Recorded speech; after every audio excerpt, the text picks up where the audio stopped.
В микрорайоне Акмечеть крымской столицы собрались сотни людей, чтобы разделить радость священного праздника Курбан-Байрам. Ежегодно это мероприятие посещают не только жители микрорайона, но и гости со всего Крыма. Мы начали в 2016 году первые бирамы проводить.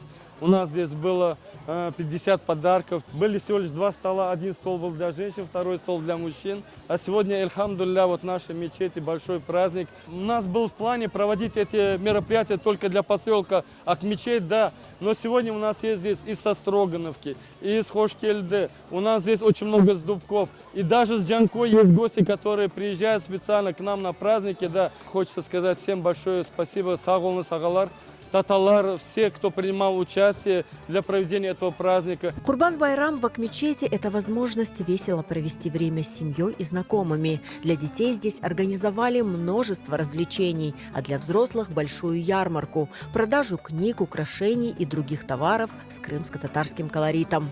Очень хороший праздник получился сегодня, и все очень организовано. Много детей, но при этом нету такого, знаете, дискомфорта. Дети веселятся, радуются, а для нас это самое главное.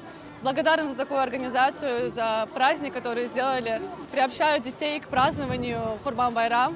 Böyle organizasyon işler pek büyük, pek balaban. Oyunlar var, hem kureş var, hem aş, su, hediyeler. Pek güzel. Maşallah diyeyim herkese. Sağ olun, çoktan çok sağ olunuz. Понравился праздник и детям. Праздник мне очень нравится, такая атмосфера классная. Вот все такие дружные, батуты нравятся, мороженое раздают всем. Мне здесь понравилось, здесь хорошая атмосфера, много людей, подарки, еда, батуты.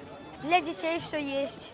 Мне все нравится, все есть для детей, все можно и покушать, и попрыгать, и побегать, и на конях сегодня покататься можно.